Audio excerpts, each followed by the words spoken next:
Greetings and welcome to my dear Gemini friend. Welcome to my channel. This is Ron from Tarot of the Twin Sun. Welcome.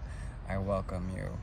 We are going to focus on the third house and anything that has to do with the elevation of that to the upper octaves of Libra and Aquarius, the 7th and the 11th house. This is an air reading for the energy of Gemini, Gemini rather. So Gemini, welcome. Please clear your mind. Today we're doing a reading for the energy of Gemini in October 2020, and I'm doing a 9-card spread that will hopefully bring in a bit of the energy between you and a significant other. A significant other can be a person, place, or thing.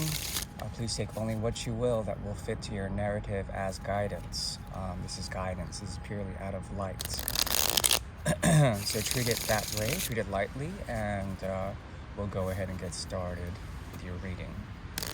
Once again, this is for the energy of Gemini in October 2020. I'm working primarily from the School deck from France, 1890. This is a 130-year-old deck.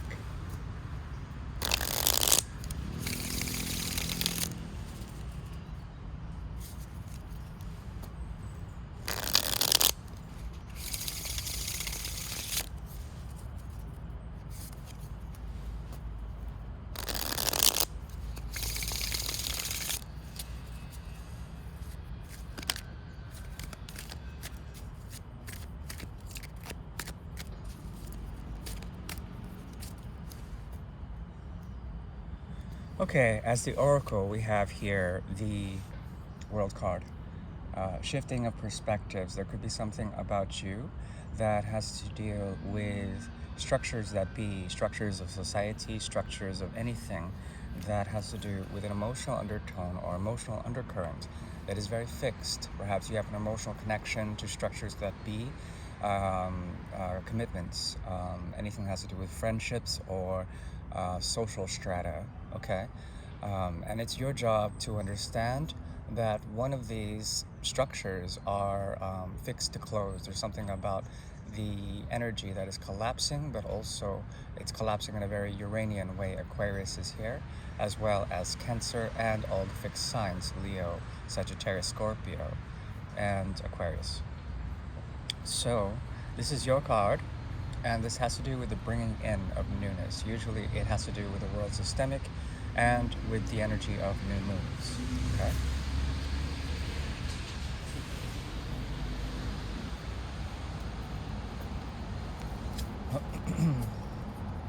The Great Mirror is now opening.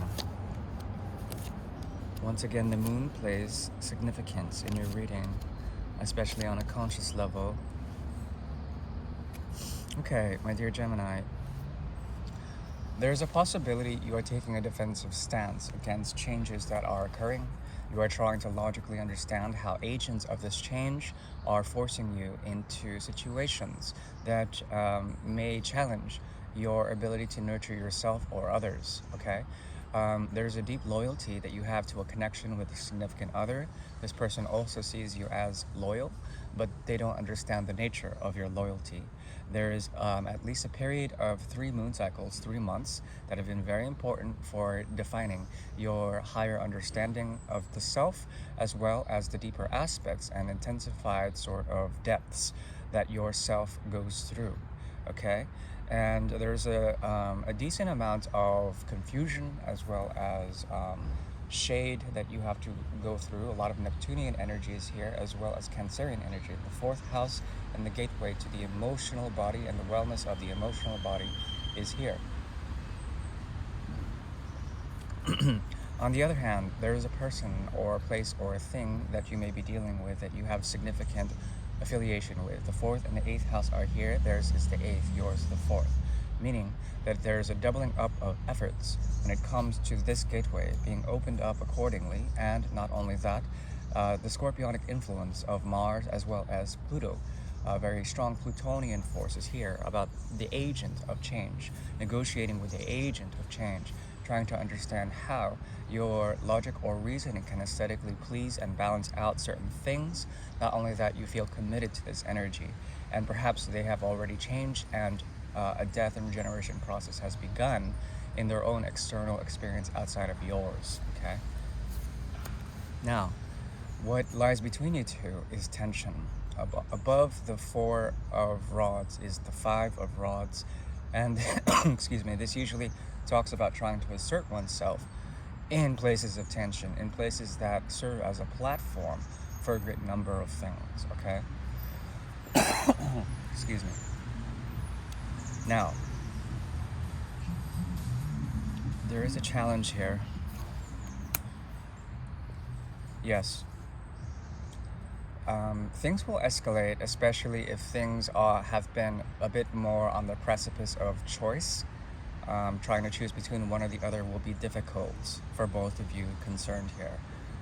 There will be too many options, and the heart is a bit ambivalent, or perhaps very creative, too creative to the point where the options that sustain the heart's desire are various. Not only that, there's something about you that nurtures this connection, and this person misses that nurturing aspect. The opposite side, you very much desire this person's sort of ability to transform you in ways that are very deep and profound on a spiritual path. Because of such, a lot of fire exists between you, and that is the issue. Too much desire, and it could be difficult in that respect. It's not a bad thing, but I'm just saying that it will be difficult because the 5 and the 7 are here to pose conflict, to pose ego. Ego takes many forms here. Okay, now on the subconscious realm, the more magical realm, there's something about you that wants, or something about them that wants to give back, and you want to meet them halfway there. To begin again, to start again. There's something that this person is learning about this connection, and they want to be able to give back to you somehow. Okay, and not only that, you want to transform, you want to chase after death in a way, which sounds very cryptic, but it's more like you are looking forward to the Plutonian aspects that this situation offers for you, which are very deep. So there might be a possibility for resurrection here, some sort of judgment, a calling. You don't have to worry about it much. There is something that is watching over the connection that is more profound than, say, your own actual choice. You would have to discern, of course, whether or not this is the true calling. But there is a possibility in this year, especially 2020, of that occurring. The challenge.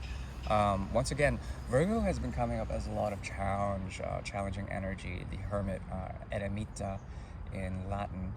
And the path of eremita is one of isolation and seclusion. Okay, both of you are going through this. But there is a ray of light that this person can offer in the form of a pentacle to you. And not only that, there is a new beginning, at least on the heart's level, that can be revamped, or can be essentially brought back through defibrillation or through repulse of the soul.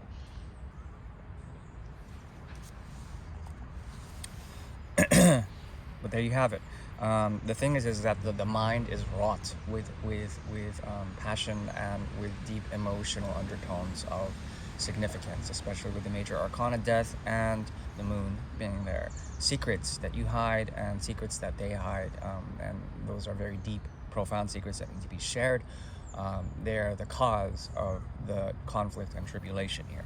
Now, on the soul level, there is on your end the lovers. Okay, you have options.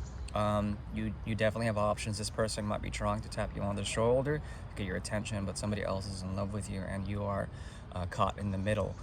The funny thing is that you might be despondent or a bit stuck, not really wanting to make a choice as Gemini. Here, this is your card, and this is how you've always felt about this connection, this person being an option, which is kind of sad to say, but that is the nature of modern love, is it not? Also, they have here the Three of Swords in reverse. There's something about them that is dying and healing constantly.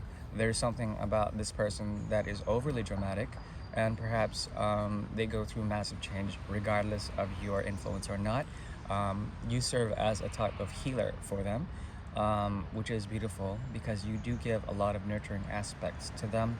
And not only that, you are quite light and serve to be quite healthy for them. Interesting.